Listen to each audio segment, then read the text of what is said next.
కోడి బాతు నీతి కథ. ఒక అడవిలో ఒక బాతు ఒక కోడి పక్క పక్క ఏళ్లలో ఉండేవి. రోజు ఆహారం కోసం అడవంతా కలిసి తిరిగేవి. ఆకలి తీర్చుకోవడానికి చాలా కష్టాలు పడేవి.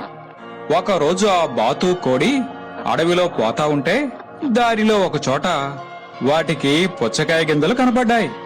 బాతేమో ఉరుక్కుంటా పోయి వాటిని గబగబా తినసాగింది. కోడేమో వెంటనే అలా తినకుండా ఆ పుచ్చకాయ గింజలు కొన్ని తిని మిగతావి ఏరి కుప్ప చేయసాగింది. ఎందుకలా ఏరుతా ఉన్నావు అని అడిగింది బాతు. పుచ్చకాయలు తినక చాలా రోజులైంది.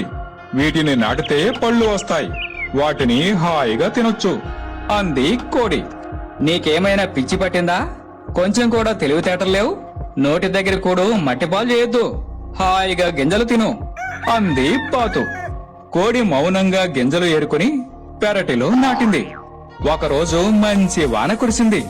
నేలంతా బాగా పొదునెక్కింది.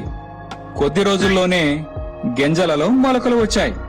రోజు కోడి ఆ మొలకలకు నీళ్లు పోయసాగింది.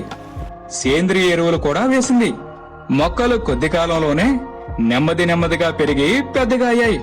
కుప్పలు కుప్పలుగా పుచ్చకాయలు కాశాయి.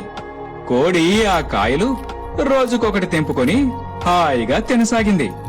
బాతు అది చూసి కోడి మాట విననందుకు బాధపడింది. కోడి బాతుని పిలిచి, ఇన్ని కాయలు నేనెప్పుడు తినాలి? రా, నువ్వు కూడా తిందువుగాని అని పిలిచింది. మిత్రుడికి తీయని కాయలు తెంపి ఇచ్చింది. అప్పటి నుంచి బాతు కూడా కోడితో పాటు దొరికినవన్నీ ఒకేసారి తినకుండా కొంచెం తిని మరికొన్ని తోటలో నాటసాగింది. కొంతకాలానికి అక్కడ పెద్ద పండ్ల తోట తయారైంది. ఆహారం కోసం రోజూ వెతికే పని వాటికి తప్పింది. వాటితో పాటు మిగిలిన జంతువులు పక్షులు కూడా అక్కడ చేరి ఆనందంగా ఆహారం తినేవి.